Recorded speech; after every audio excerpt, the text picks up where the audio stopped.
P നരേന്ദ്രനാഥിന്റെ ബാലസാഹിത്യ കൃതികൾ. പറയിപെറ്റ പന്തിരുകുലം.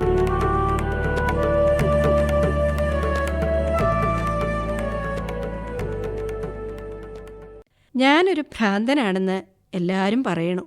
പക്ഷെ എൻ്റെ കണ്ണിൽ മറ്റുള്ളവരാണ് ഭ്രാന്തന്മാർ. ഞാനെന്തു ചെയ്യും? എന്തായാലും എന്നോട് സ്നേഹം കാണിക്കാൻ ഒരാളെങ്കിലും ഉണ്ടായില്ലോ. സന്തോഷായി. നാരായണത്തിൻ്റെ കണ്ണിൽ ഒരു നനവ് പ്രത്യക്ഷപ്പെട്ടോ. നാരായണത്ത് നാണുവിനെ വിളിച്ചു. അവൻ ഭയഭക്തിയോടെ ഒതുങ്ങി നിന്നു. തൻ്റെ കാലിലെ അസുഖം ഭേദപ്പെട്ടു ഇല്ലേ? ഉവ്വ്. ഞാനാണ് ഭേദപ്പെടുത്തിയതെന്ന് ആരോടും പറയണ്ട. പറഞ്ഞാൽ തൻ്റെ വലത്തേക്കാൽ ഞാൻ തല്ലി ഒടിക്കും, നാരായണത്ത് സഗൗരവം പറഞ്ഞു. അദ്ദേഹം ഉറക്കെ പൊട്ടിച്ചിരിച്ചു. ഇരുന്നിടത്തു നിന്നും എഴുന്നേറ്റ് ഓടി. ഒരു ലക്ഷ്യവുമില്ലാതെ, അഥവാ ഒരു പൂർണ്ണ ലക്ഷ്യത്തോടെ ഓടി.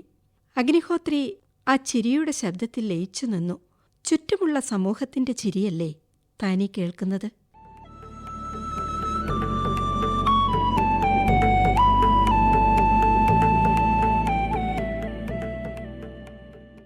നാരായണത്ത് ഭ്രാന്തൻ നടന്നു.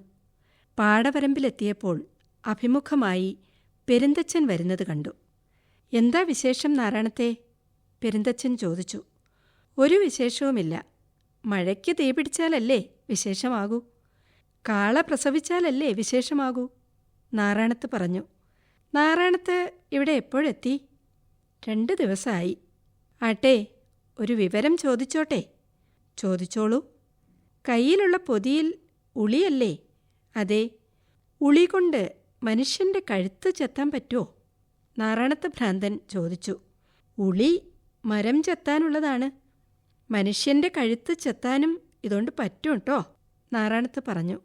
എന്നിട്ട് അദ്ദേഹം കുലുങ്ങിച്ചിരിച്ചു. പെരുന്തച്ചൻ ഒരു നിമിഷം അന്തം വിട്ടു നിന്നു. എന്താണ് ഈ ഭ്രാന്തൻ പറയുന്നത്?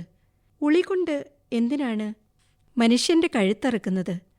തൻ്റെ മനസ്സിൻ്റെ അഗാധതയിൽ എന്തോ ഒരു അസ്വസ്ഥത നാമ്പിടുന്നതായി പെരുന്തച്ചന് തോന്നി. പെരുന്തച്ചനെ നോക്കി നാരായണത്ത് ഉറക്കെ പൊട്ടിച്ചിരിച്ചു. നാരായണത്തെ, ഞാനും ഒന്ന് ചോദിക്കട്ടെ? വേഗം ചോദിക്കൂ, എനിക്ക് ധൃതിയുണ്ട്. ഒരു ഭ്രാന്തൻ്റെ ചേഷ്ടകൾ ഉപേക്ഷിച്ച് മനുഷ്യൻ്റെ മാതിരി നാരായണത്തിന് ജീവിച്ചൂടെ? മനുഷ്യൻ്റെ ചേഷ്ടകളാണ് ഞാൻ കാണിക്കുന്നത്. ദിവസവും നാരായണത്ത് വലിയൊരു പാറക്കല്ല് ഉരുട്ടി ഉരുട്ടി മലമുകളിലേക്ക് കൊണ്ടുപോകാറുണ്ട് ഇല്ലേ? ഉവ്വല്ലോ. പാറക്കല്ല് താഴേക്ക് വീഴുന്ന കാഴ്ച നോക്കി കൈകൊട്ടി ചിരിക്കാറുണ്ട് ഇല്ലേ? എന്തിനാണിതൊക്കെ? ഒരുതരം ഭ്രാന്തല്ലേ? ഭ്രാന്താണെന്നാണ് തോന്നണതെങ്കിൽ അതെ, അല്ലെങ്കിൽ അല്ല. ചോദിക്കട്ടെ, പെരുന്തച്ചൻ എന്താ തോന്നണത്?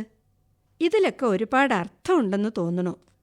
പിന്നെന്താ ഞാൻ ചെയ്യണത് ഭ്രാന്താണെന്ന് പറഞ്ഞത്? അങ്ങനെ ഞാൻ പറയാൻ പാടില്ലായിരുന്നു. എനിക്കെന്തോ അങ്ങയോട് വലിയ ഇഷ്ടം തോന്നുന്നു. ഞങ്ങളൊക്കെ ജീവിക്കണ മാതിരി നാരായണത്തും ജീവിച്ചു കാണാൻ ഞാൻ ആഗ്രഹിക്കുന്നു, പെരുന്തച്ചൻ പറഞ്ഞു.